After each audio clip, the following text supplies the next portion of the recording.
Hey everyone, this podcast is part of Story Mode, the podcast network of Gamefully Unemployed.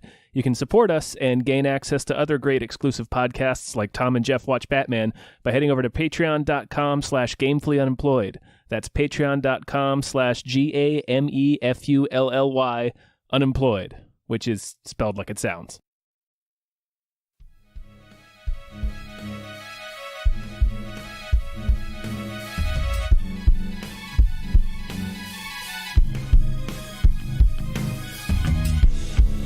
Hypecast mit Tom Reimann und David Bell.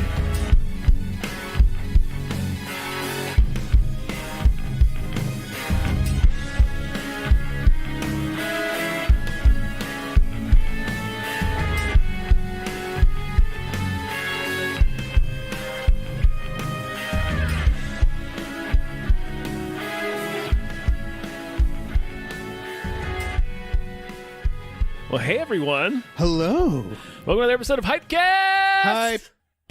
Hypecast. The show where we get hyped about stuff and or things. I'm your co-host, Tom Ryman. I am the other co-host, David Bell. We're guestless. We're guestless today.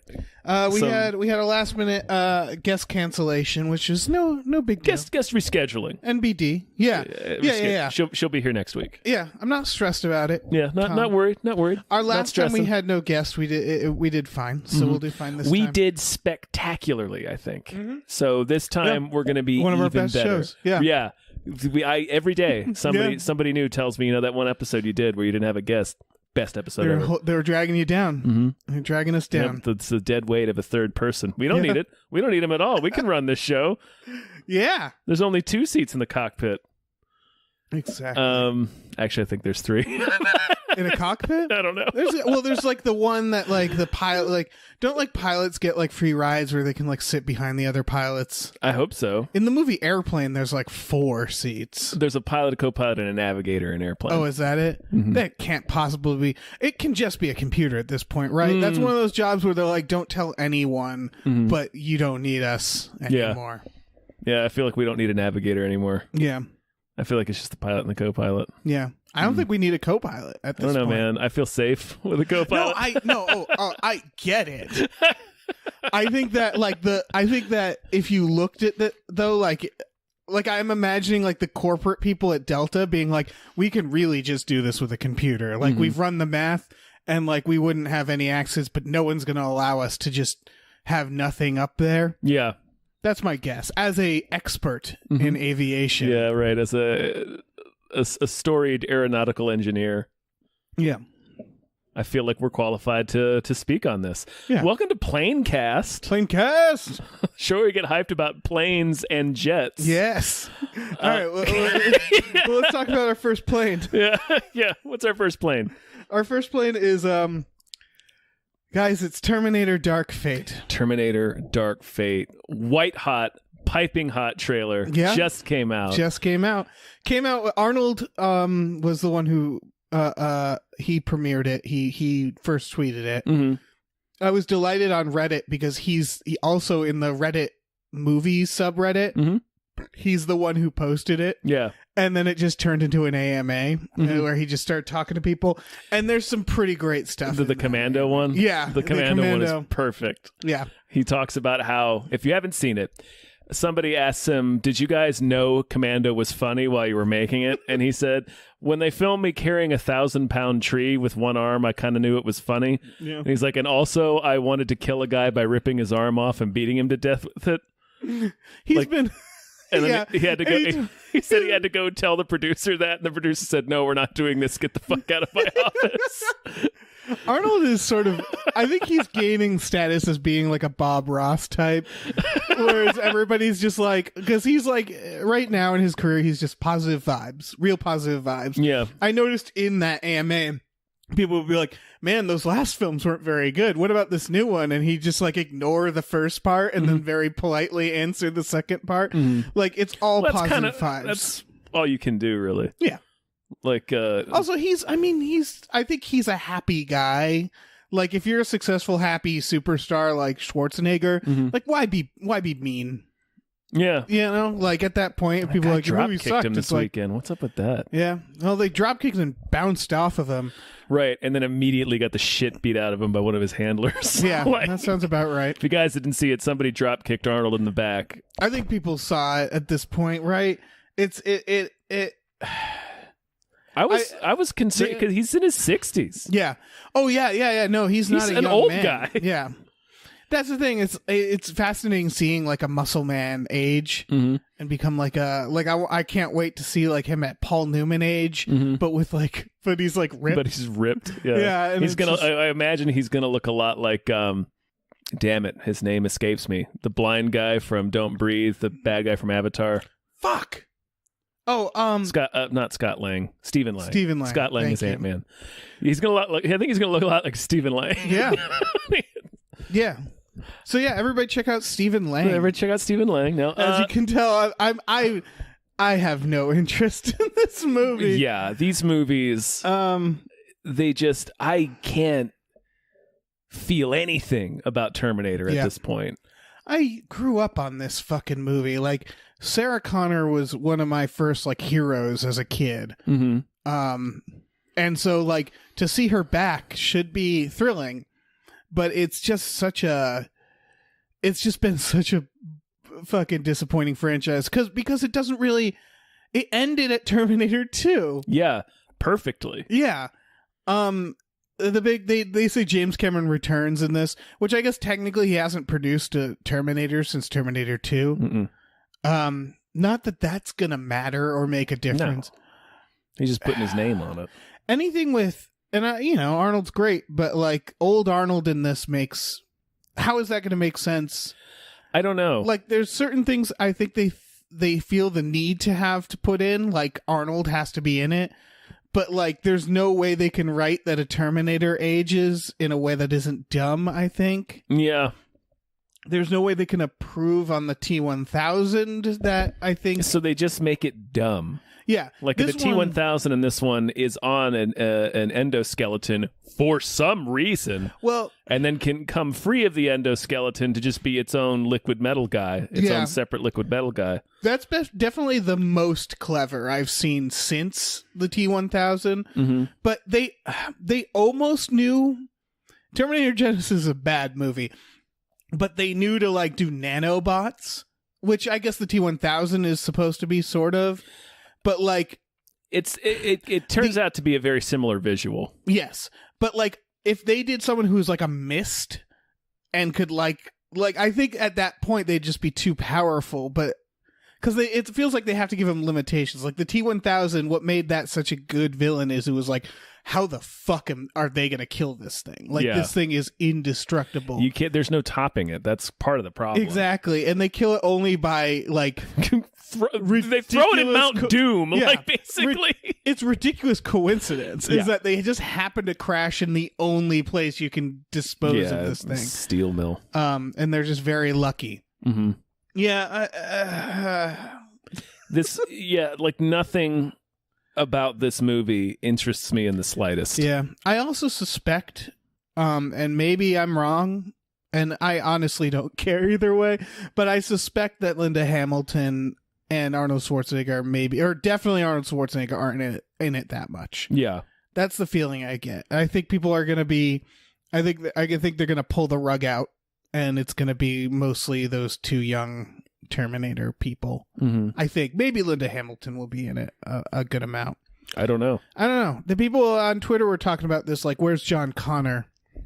And again, like, it really, who cares? It's just this ridiculous, elaborate mythology at this point that is it's stupid, and there's so many timelines. We've made how many sequels now? This is the fourth one. The fourth.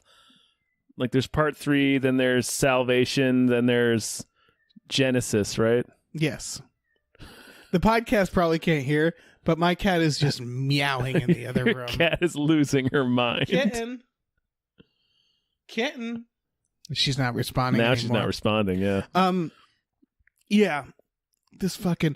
Also, this looked... the T-1000 or whatever the fuck they're going to call this one, the effects looked okay, but then people were putting, like, screen grabs of, like, the makeup versus this, and he was like, "Oh, yeah, that doesn't look that great, does it?" It looks pretty bad. Yeah, I mean, it's a trailer, so Yeah. I like that. There was a lot of counter. I saw some shit on Twitter today about like people seeing Aladdin now that it's out, right, and being like, "Oh, the genie effects don't look as bad as they did in the trailer." And then a lot of contrarians, well, that's because when will people learn that effects aren't done 6 months out? And it's like, then stop fucking putting them in the trailer. Oh yeah, for sure. Like, yeah, because that's the thing is I'm not going like, to don't be mad at me for saying something looks like shit when it looks objectively looks like shit because it's not finished. Then don't fucking show me. Yep. Like, yeah, show me when exactly. it's done, you asshole. This just looks. Oh god, I forgot that this trailer has like a CGI plane crash in The it. planes crashing into each other in midair, and it looks bad. Yeah, it does, and it looks generic. It looks like garbage. Yeah. Yeah, I don't give a fuck. I don't know. They're gonna have to do something really, really unique to win me over. The fact that it's directed by the guy who did Deadpool is, I guess, kind of neat. Has he done much other than Deadpool? Did he do Zombieland, or was it the writers that did Zombieland? I don't know. Well, that actually brings me to the point. If he did do Zombieland, he definitely did Deadpool. There's nothing in here that feels like it was made by the guy who did Deadpool. Mm-mm. In fact, why get the guy who did Deadpool to do a serious Terminator?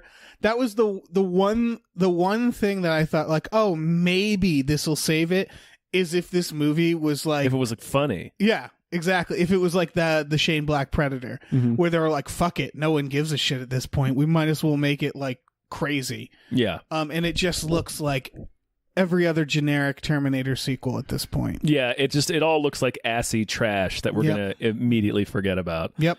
That should have been the subtitle to this, not Dark Fate. It should have been called Terminator Assy Trash. They should have brought it back to the horror movie. Yeah. They should do something, anything that looks remotely original. They should have called it Assy Trash. Assy Trash, man. I'd see the shit out of Terminator Assy Trash. Yeah. Yeah, it's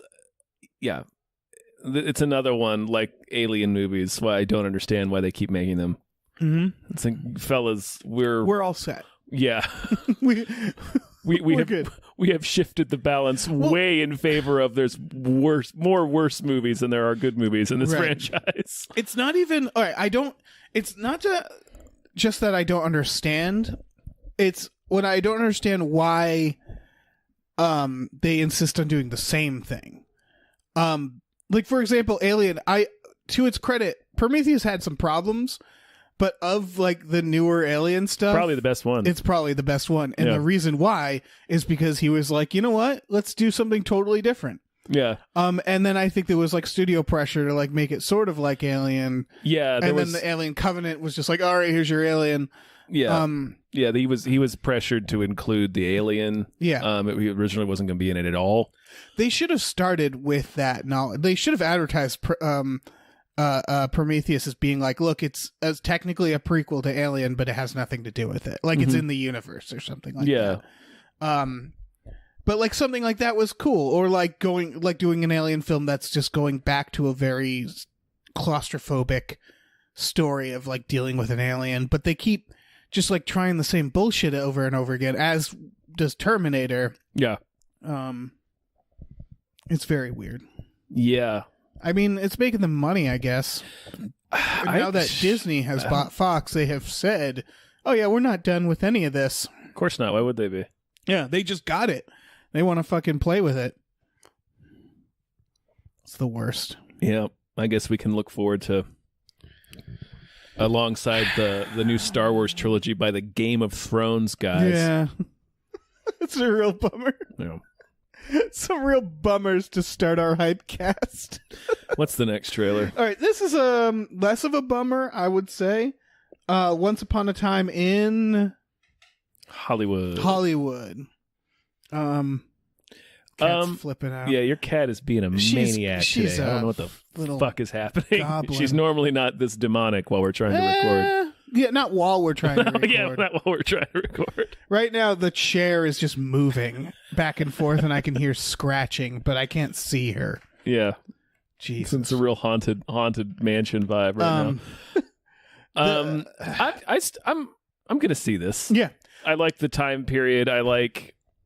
I generally like Tarantino movies. I like his movies exactly once, usually, at least the newest ones, is I always enjoy them when I watch them, and then I feel very little desire. The only one that I was like, while watching it, was like, I'm not into this, was Hateful Eight. But yeah. Yeah, no, I'm into this. I've been, ever since it was announced, I've been really curious what the story is going to be, because it was announced as like Tarantino's making a Manson movie, and it's like not really that. No.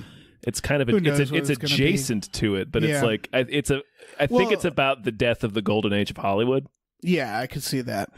It's got the Inglourious Bastards feel, where it's like, this isn't quite reality, but it takes place in a specific time with historical characters in it. Yeah.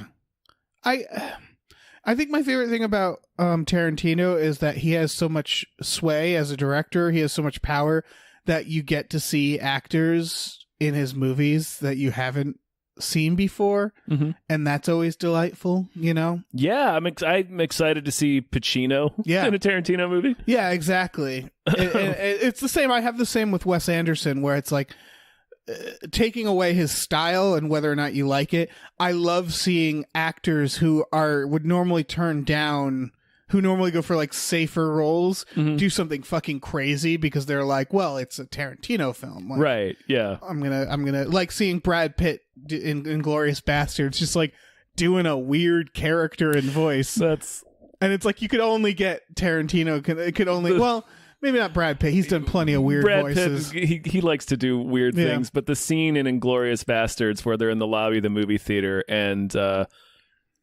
Christoph Waltz is speaking extended Italian and whatever German. Yeah.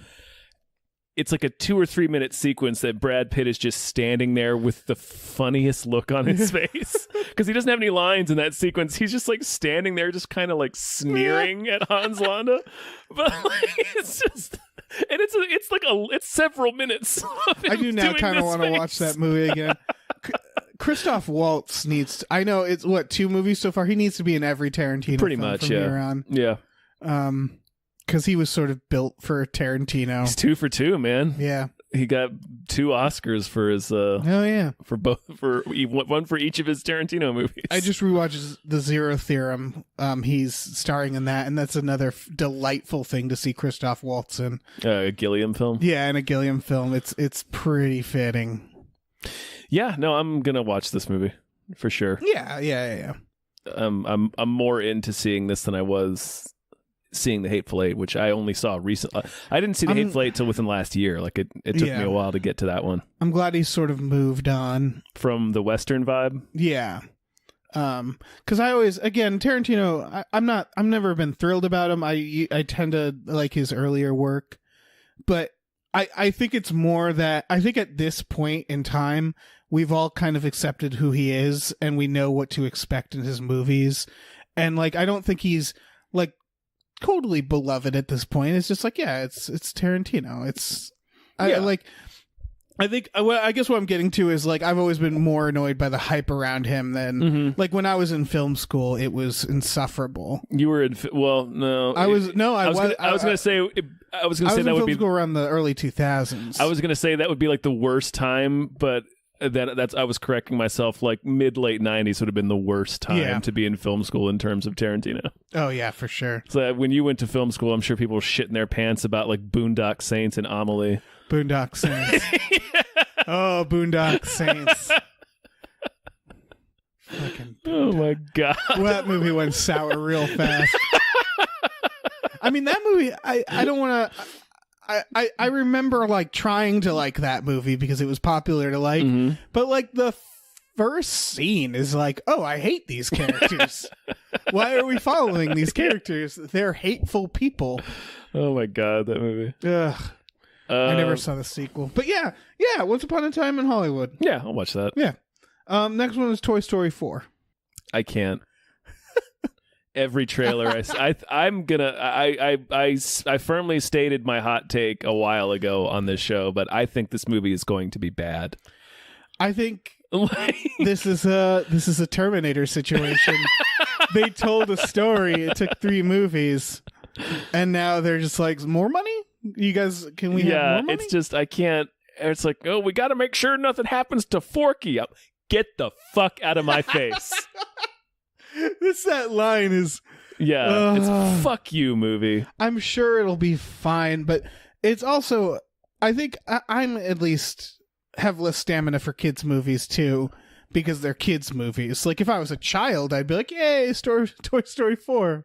Who gives a shit? I'm a little right. motherfucker. I like everything because I'm a kid and I don't know anything yet. Yeah, exactly. Kids are idiots. But like this is one where I'm like, God, are we gonna have to see this for we just watched? Yeah, we will. Yeah, that's a bummer. I mean, hopefully it's good, but like every trailer I've seen, it's just like this is the most.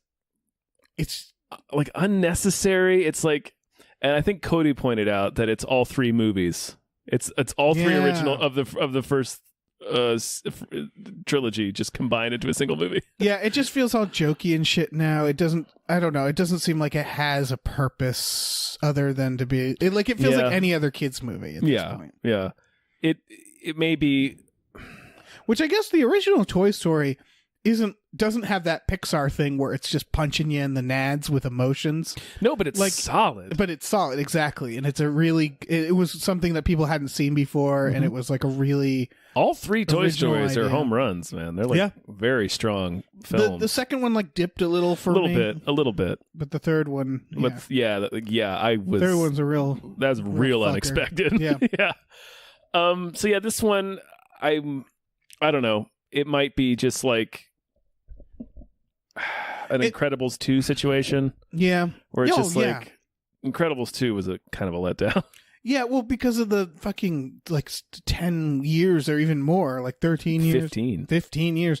It was just like, really? You had that much time and you just made it's a passable sequel. Like this will probably be passable. Right. There's nothing wrong with Incredibles 2. It's just it's pretty much the exact same movie.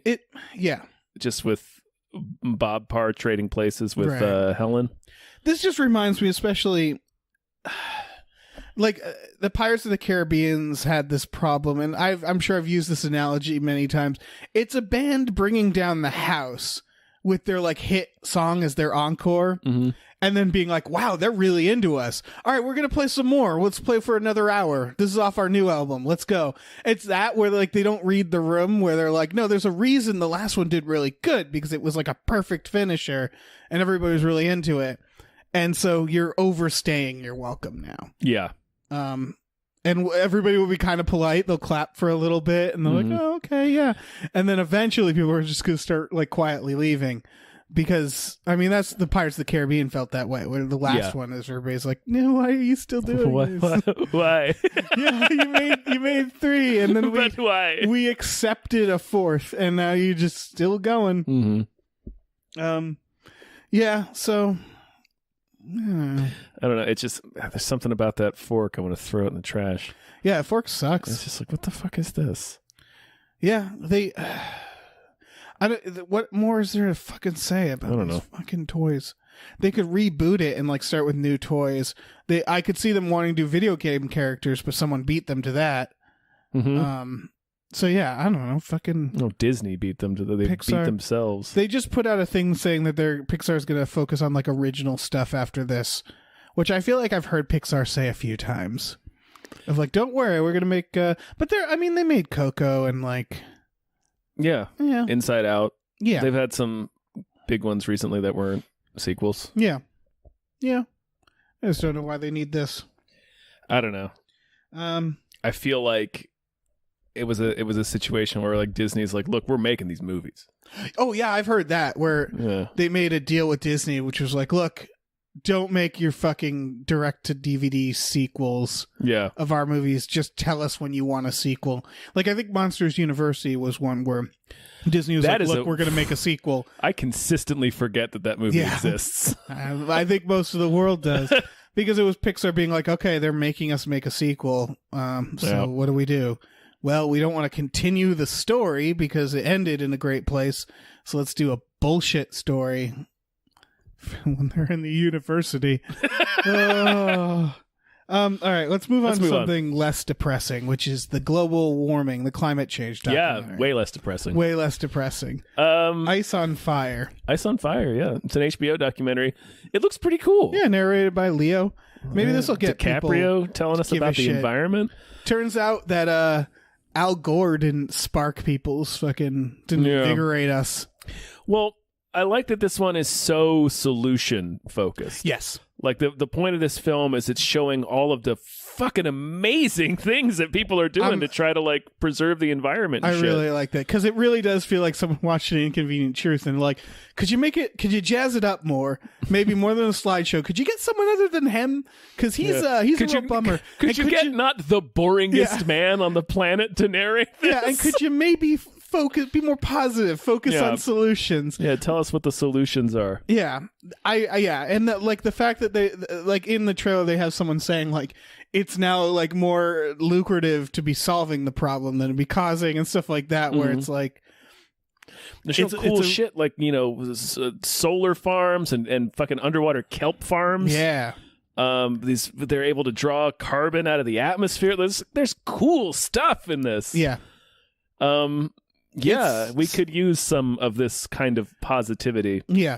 This isn't gonna change the world, but it's like it cool. might help. Yeah, exactly. It's gonna help and what I like about it is it seems like the people in it are like, yeah, we're already doing this stuff. Yeah. It could maybe get people's interest in it, maybe exactly. So people know what's possible and like be like, oh, well, yeah, some rich person can be like, oh, I'll put a bunch of money into this that I didn't realize this was possible. Yeah, or some kid who just grows up to be an engineer. Right, it's a kid who grows up to be the next genius that saves the world. Yeah, there's nothing. Yeah. Definitely the positive spin on this because when I first saw it, I was like, I don't need to. It was like Blackfish, where I was like, man, I already don't go to SeaWorld. I don't need to watch a whole movie of why that place is a disaster. You don't need to tell me why it's bad to make a whale live in a swimming pool and do tricks. Yeah, like I know why it's bad. Yes, although shockingly that. We did need that apparently because after that movie came out, a bunch of people were like, "Well, I guess I'm not going to SeaWorld anymore." I was like, "Jesus, you didn't know that was fucked up." Yeah. I think it's one of those things where people just never really saw it or thought about it. Yeah, exactly.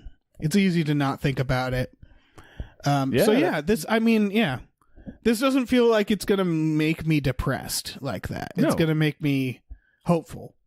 So that's good. Yeah, I'm into this. And it's called Fire on Ice. Fire on to catch Ice. That Game of Thrones crowd. Mm-hmm. That's what that's for. Yeah, it looks dope. Yep. Continuing HBO. Our next trailer is Westworld Season 3. I read this on Twitter. If you 2 seasons into your show, if you kill off almost everybody and you just change your setting and story, I'm not going to watch you anymore, show. Right. If you just write yourself into such a corner that you have to reboot the show and make it about something else entirely for season 3, you made a bad show. You made a bad show. This is a bad show. I'm done with this show. What the fuck are they doing? Yeah, and for people who think like, I saw like stuff that was like fan theories. Oh, it's still in Westworld. Like they're still in the island and stuff. I looked it up and like the producers were like, no, it's not. The quote they said is that he kept saying like, oh, well, it's not a reboot. Look, it's not going to be a reboot. We got some of the characters there. And he calls it that they're following a new storytelling path. And it's like, oh, okay. So you're just taking a different path. Like you're rebooting your storytelling. Right. You're telling a different story. Yeah. I was always uncertain of how they were going to sustain a series that is about what Westworld is about. Yeah. The first, and we wrote about this on Cracked. We were talking about this before we started recording. Like, I got shit for writing something saying that Westworld is probably a really dumb show in the first season. But like when you looked up, like the first 2 episodes were shot like a year from each other. Mm-hmm. They had to stop shooting halfway through the first season to finish writing the show and to figure out what the show is going to be.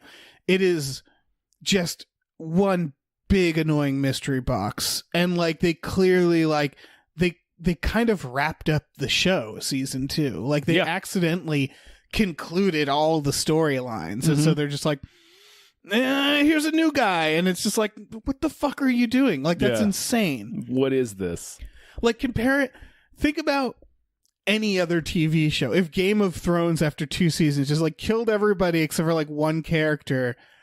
Like imagine like if if Arya Stark went to the New World season 2. If Arya Stark went to the future. Yes.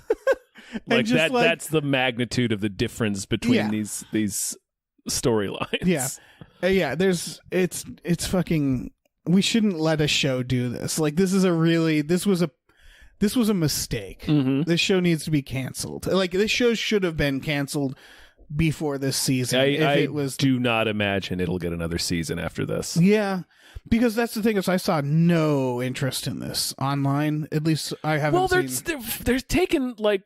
They're taking Sopranos time in between seasons, and it's like, you're not the Sopranos. Yeah. Like, people aren't going to have patience for this show to take that long. Especially, that's the other thing, is this doesn't look like, it doesn't look interesting, this trailer. At all. It's Aaron Paul robbing banks or something, and it's just like... Yeah, and at the very end, he finds Dolores, Evan Rachel Wood, in an underpass. Yeah. And it's like, I don't care. I don't care. This is a completely different show. Yeah, it's an aesthetic that doesn't look very interesting. I heard people online comparing it to Blade Runner. It's like, it doesn't look anything like Blade Runner. It doesn't look stylish. It doesn't look good in any way. It looks like The Wire. It looks like nighttime scenes on The Wire. It doesn't look a fucking thing like Blade Runner. Yeah. It doesn't even look as good as The Wire. That's the thing, is the first 2 seasons of Westworld at least had that like weird gooey robot aesthetic in the factories, even though half of it didn't make sense. But it was like that mixed with the cowboy stuff. Like there was a really cool aesthetic to it.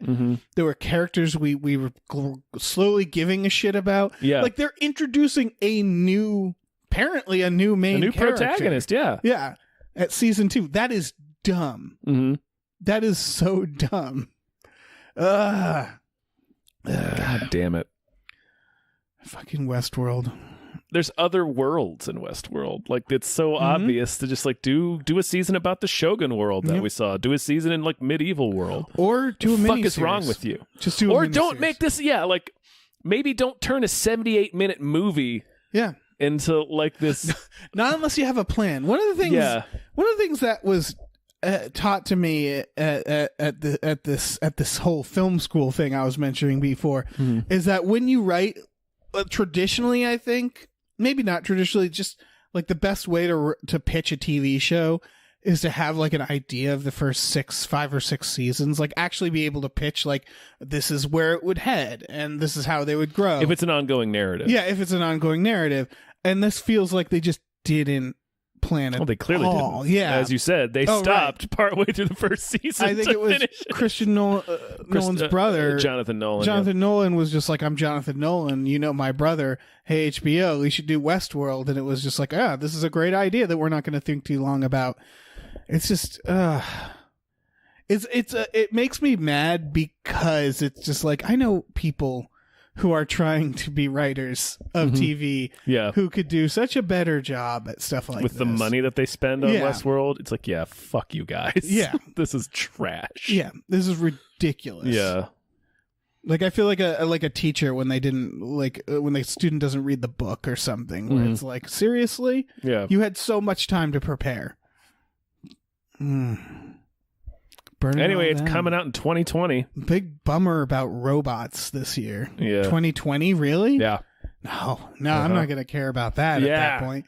We'll all be Who the fuck is going to care? Like, Jesus Christ. Like, like I said, they're taking Sopranos time in between seasons, but it's not the fucking Sopranos. Like, you're telling such a disjointed crap factory of a story. Has no point. Like, what is this? No point. What is this? What are you doing? Oh, Westworld. Yeah. That's a shame. Yeah. Everybody just go watch the Michael Crichton one. Yeah. At least that had an ending. Yeah, at least that made sense. A definitive beginning and ending point. Yeah. It doesn't give you this mystery bullshit. It doesn't... 2/3 in, it doesn't just change locations and characters. It doesn't become an entirely different thing. The hell. All right. This next one is The Art of Self-Defense, which I'm super into this. I haven't seen much about it. People aren't talking about it. We talked about an earlier trailer on one of these episodes. It's got Jesse Eisenberg and I think his name's Alessandro Navolo. He played Billy in Jurassic Park 3 as this crazed martial arts instrucctor in this film. It looks a lot like the Foot Fist Way, in that it's just this, or like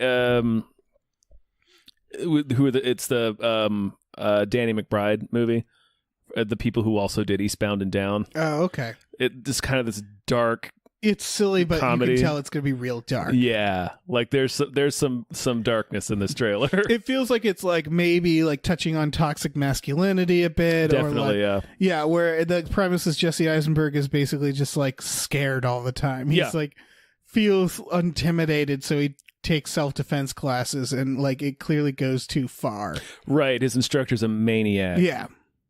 Yeah, and the violence starts bleeding into his day-to-day life. Like there's a scene where he just punches his supervisor in the neck. Yeah, the supervisor like asks him something really mundane. And he just punches him in the neck. Yeah. This has a lot of potential. Yeah, it's probably going to be. I suspect that it's going to be pretty funny, but also like super dark. Like I think we're not seeing. Oh yeah, it's not how for bad everybody. This movie's gonna get. Yeah, this is one that I'm just gonna see on VOD all of a sudden. Like it's gonna surprise me for sure. Yeah, it'll be like, oh boy, I know what I'm doing this weekend. I'm watching this movie. Yeah, people should definitely check out the trailer, because I don't think a lot of people. Again, I haven't heard much about it. No, this has just been on my radar. Yeah. Just from doing this podcast. Yeah, it's the only reason I know about it. Yeah, I'm into it. Yeah, I'm into it too. Yeah. All right, What's next? It's time. It's time to talk about Star Trek Picard. There's a new teaser out, you guys, and it is Vineyard heavy. Almost Vineyard. Exclusively Vineyard. So much Vineyard. For all you Picard heads out there. Yes. So pleased with the Vineyard vibe that I'm getting off of this. Such an old man. The poster is like, it's a vineyard. Yeah. The poster seems in the poster. Okay. Like it's the trailer I get, because it's like, yeah, he wants to retire at the Vineyard. This is about bringing him back. The fact that the poster is also Vineyard themed makes me think, like, is the first season just going to be on his vineyard? Yeah, it's just like intrigue on Picard's vineyard. Yeah. Like we're really teasing that vineyard. That was part of like Patrick Stewart's stipulations, like, I'll come back, but you're filming it all at my vineyard. Yeah. And they're like, all right, we'll make it work. We'll figure it out. We'll figure it out. We'll write a whole show about you at the vineyard. Yep. The biggest shit. This pumped me. This pumped me up for this, but like it's still being made by the jackasses who made Discovery, and like it's still CBS seemingly so far having no idea what people want in Star Trek. That said, again, they clearly were like, we need the Vineyard to be a big part of this. So they must know something. Yeah, they're really tapped into that TNG fan base that just wants to see Picard's vineyard. It's technically his brother's vineyard, I believe, and then Picard. His brother burned to death, didn't he? And his nephew. And I think the whole family. There's one episode. It's the one right after the Borg. Why can't I think of the name? It's not called Brothers, I don't think. It doesn't matter. Picard goes to Earth because he's just been all Borged out, and he gets to hang out with his brother and his nephew, and he's wearing like I love the Earth civilian clothes, because they're just like peasant robes in the Star Trek universe. Like everybody wears these weird we don't go for robes. Vanity items like buttons, and or zippers. And it's one of the best episodes because it's just him on this vineyard, like hanging out with his brother who's an asshole to him. And then they like fight and get drunk, and then they like resolve things. And Picard like at one point breaks into tears over the Borg thing, because like the Borg made him slaughter his own people. It's a big deal. Like I really appreciated the fact that they didn't just like have him go back to work after becoming a Borg. They like had episodes where he was psychologically scarred from it. Point is that they burnt to death in a fire in Generations. Off screen. He's doing his goofy little really dark LARPing cosplay. Yes, they're On a like ship. making Worf walk the plank making Worf when he walk the learns plank. that his family is dead. His entire family burned alive. What the fuck? Plus side, he got his vineyard. It's a hell of a way to Yeah. start your movie. Yep, and then of course his vineyard comes back in the series finale, All Good Things, where Picard is an old man and he's flipping through like time, and one of the times is him on his vineyard, which looks similar to the vineyard we see. They mess up continuity because Data is there's an old Data in that. Data dies. Which Data, yeah, and Nemesis Data explodes. But spoilers, guys, for Nemesis. They made another Data though, didn't they? To explain before. It's not the same Data. They wouldn't they wouldn't be like, well, now you're Data. Like his name was before. You're Data. Yeah, and I think Lore might still be around, his other brother. There's been a few. So it's a surprisingly large family. Yeah, The Data family. The Dr. Ma and Pa Soon, Data. Dr. Soon, he like had a few Data drafts, Mm-hmm. and Lore had too many. Was too real was the reason, I believe, or that's what Lore said. So he dialed it back, and that's what Data is. Like the village that he was like making these robots in, like a fucking real like Dr. Frankenstein situation. For sure. He made Lore, and Lore was just like too intense and had emotions and like was hateful. And so he was like, all right, I'm shutting you down. I'm made going a to make shitty like robot. a dummy version. Yeah. I made what's the point of making a robot that's just a human? Yeah. That's just like an asshole. I don't want that. Yeah. So yeah, this will all hopefully be explored in Picard. Right, yeah. All this the mythology of Data will be heavily featured in Star Trek Picard. Yeah. I like that basically what it seems like is that he's like a bitter old man, something happened, and they're like trying to bring him back. Mm-hmm. They better think of a good reason why they need old ass Picard back. It needs it needs to be something It where needs to be fucking compelling. Yeah. Well, they can do it. They could do like, oh, these bad guys are the only ones. The Borg are back or something. Yeah. The Borg are back in town. Sorry everybody. The Borg got destroyed in Voyager though. I don't know. They'll figure it out. Yeah, but this is obviously Or they won't. pre-Voyager, Or it'll be garbage. Yeah, or it'll just be trash. This is post Voyager. It's nice to see something post Voyager. This is the first thing in like a decade that is post Voyager, which I More believe... than that, because Enterprise was pre. Oh, you're right. Yeah, but I'm pretty sure the timeline, the furthest in the timeline they went was Voyager. I think. Yeah, I think that's right. Yeah, so that's nice. Yeah, I'm gonna keep an eye on this. I'm excited for this. Obviously, it's Picard. Yeah, it's fucking Picard. They knew what we wanted. They were just Star Trek Picard. Yeah, don't even try to come up with any other name for it. Nope. Just Star Trek Picard. They could have called it like Vineyard Star Trek, just the Vineyard tales. Vineyard Tales stories. from the Vineyard. Yeah, tales. They could have done Young Indiana Jones, where it's just like Picard on his vineyard telling stories. Maybe that's what it's gonna be. That would be amazing. That'd be a bummer in the sense they would cheat it, where it's just like, oh, and now, okay, we should move on. Yeah, let's move on to stories. Grumpy Old Man remake. They're doing a Grumpy Old Men remake with Eddie Murphy and Sam Jackson. Oh, okay, I'm in. Yeah. Like, I didn't know they'd cast it yet. All right. Yeah. I mean, Eddie Murphy's definitely attached, and they said Sam Jackson is like circling it. Okay. Unquote, so I'll watch the shit out of that. yeah.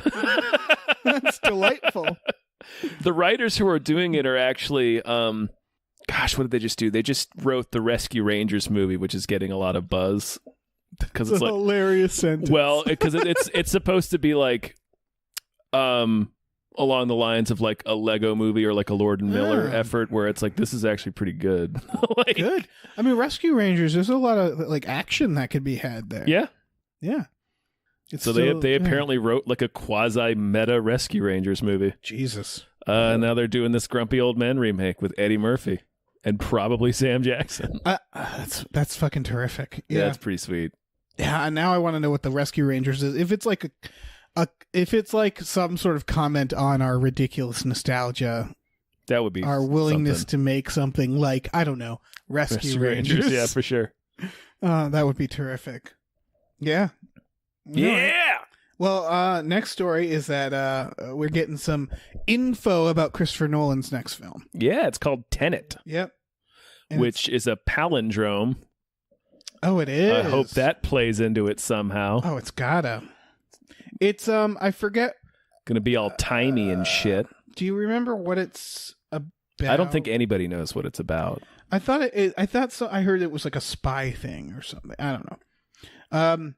It's got Michael Caine in it. Sure as hell does. Yep. I think there's some other actors also in it, but Probably, but mostly Michael Caine. mostly Michael. Michael Caine plays most of the major roles in the Yeah. film, as I understand it.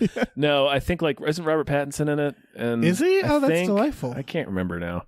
That would be delightful if What is that's true. Yeah. If you're not lying. Well, I guess I could click on the Yeah, link. I should probably I- figure this out. I only put Michael Caine as what mattered. Yeah, Pattinson is in it. Good. Aaron Taylor Johnson, Kenneth Branagh, Oh, okay. Yeah. that's all- John David Washington. Okay. All right. Good. Good, Christopher Nolan. Good. I'm sure I'll enjoy this. I started to watch Inception the other day, and that's one where it's like maybe it's just so played out in my mind that I was like, I got to go do something else. Yeah, I can see that. It's not. It's a good. I like Nolan films. Oh yeah, no, I remember watching Inception in the theater during the whole third act when they're actually doing the heist and being like, "This is the best movie I've ever seen." In my Yeah, life.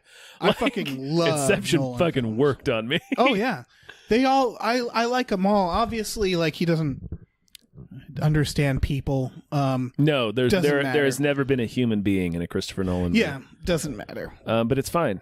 Interstellar, fuck me up, Christopher Nolan. I got you. Yeah.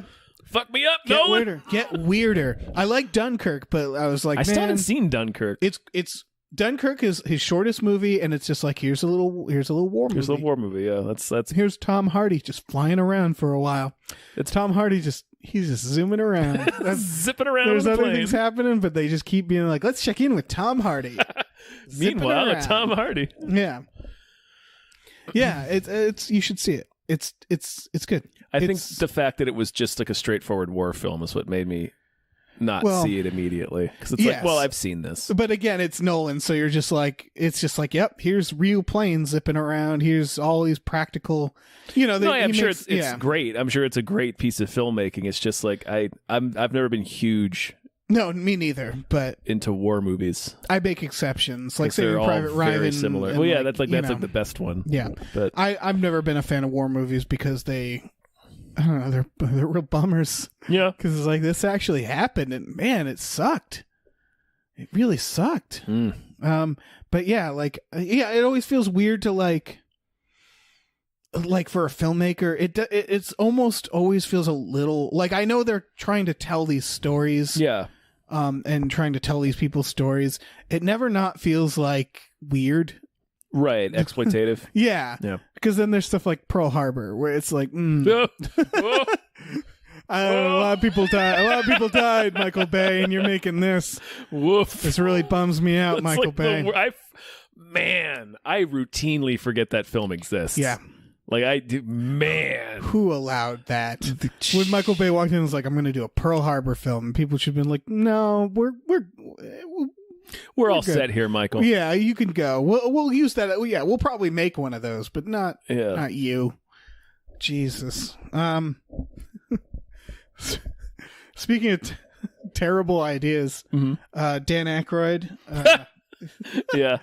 Dan Aykroyd. Just right there. He has he announced that he's like shopping around or like trying to push a Ghostbusters prequel. Ghostbusters High. Yeah, this is why we don't let Dan Aykroyd make things anymore.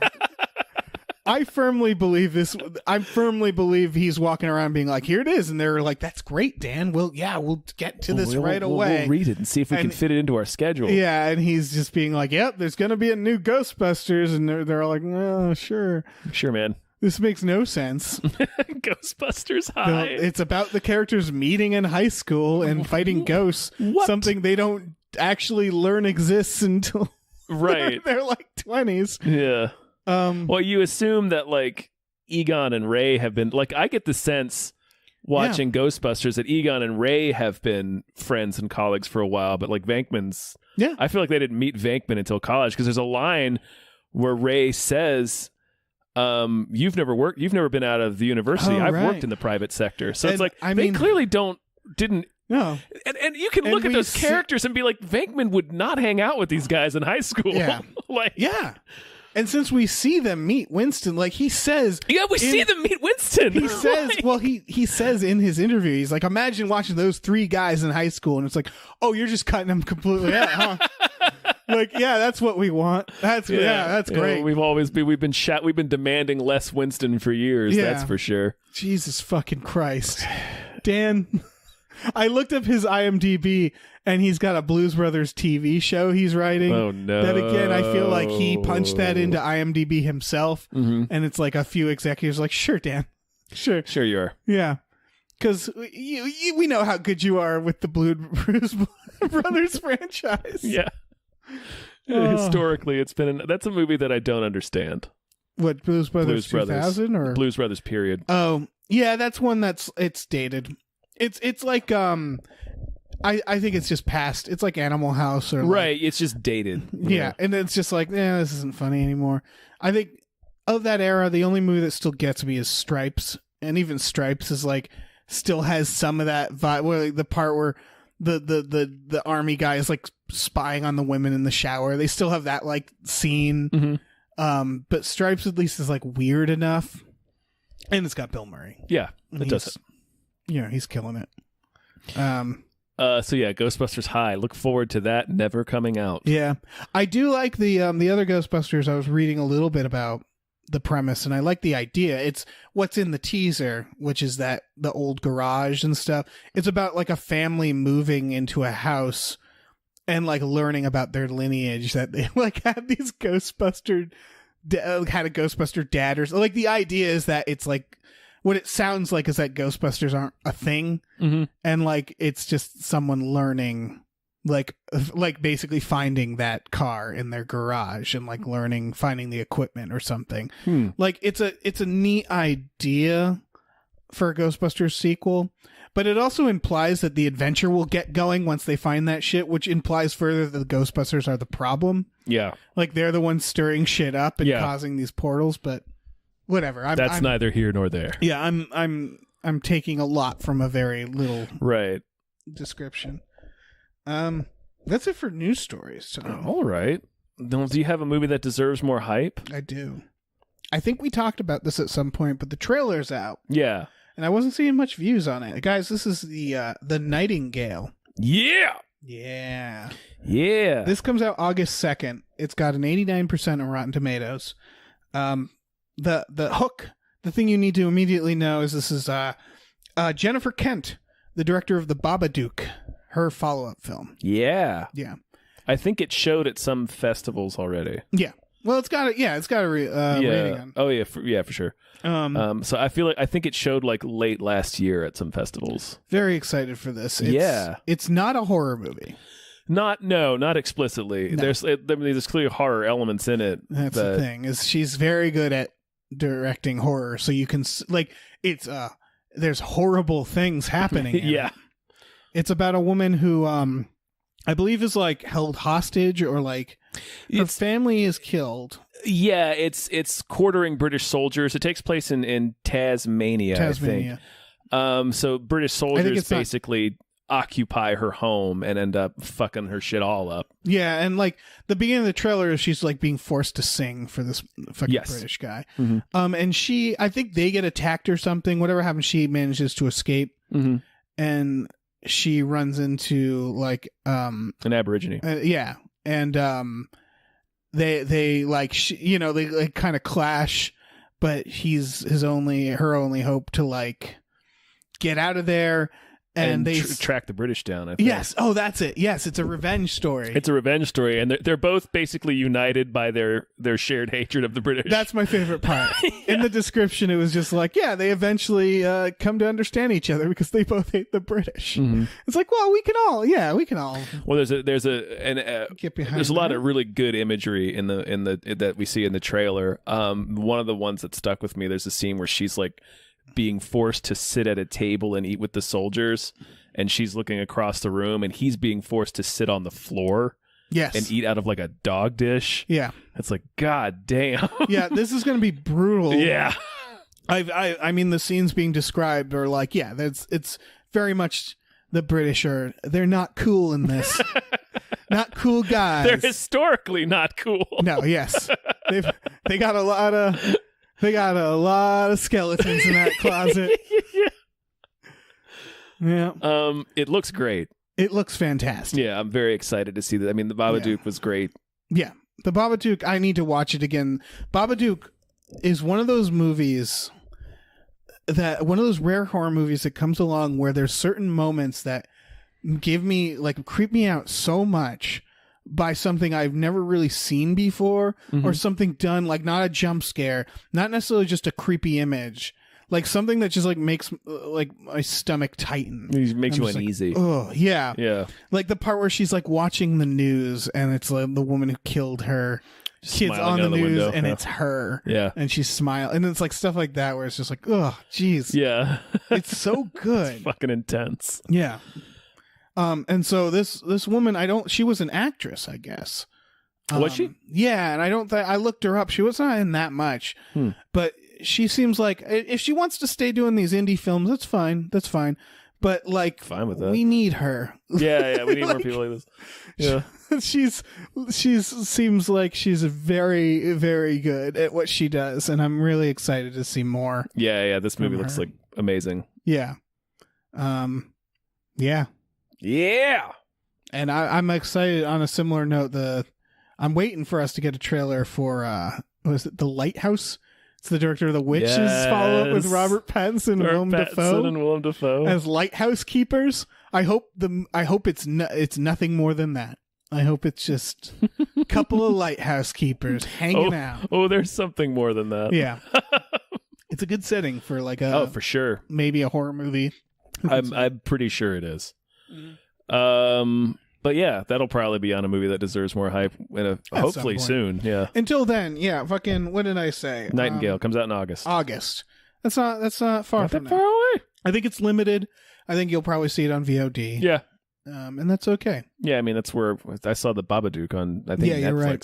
Fucking Babadook. That kid, you really want to smack that kid. That kid's a little shit. He's so good at it. Yeah. Or she was really good at directing him to be a little shit. Mm-hmm. That movie taps into a lot. That's one of those where it's like, ugh.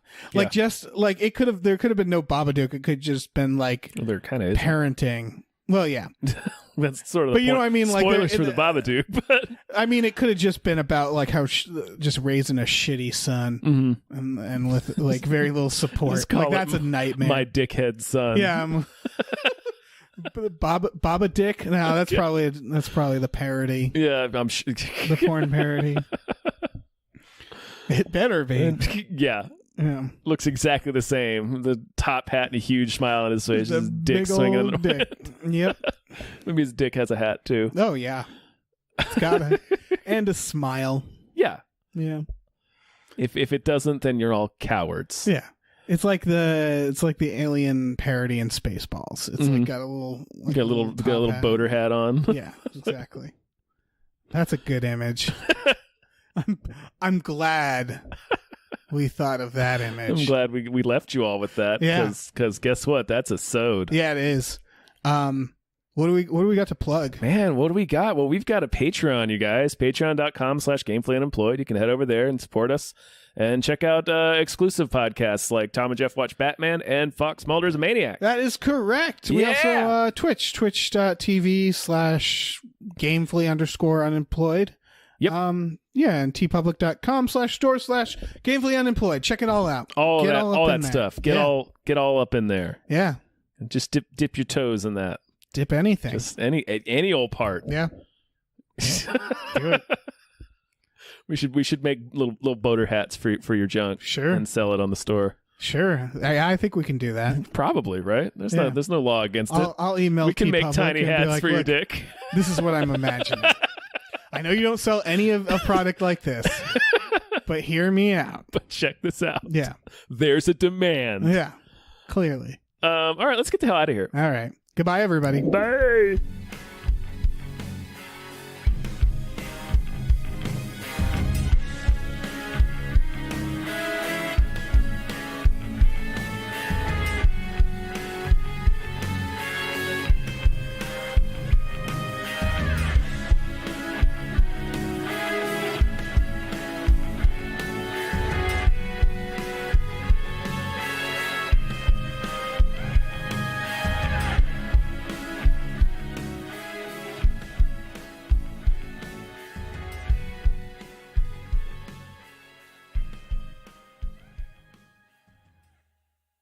Our music is produced by Chris Corlew. You can follow him on Twitter at @thecorlew, Corlew, and find more music at shipwreckedsailor.bandcamp.com.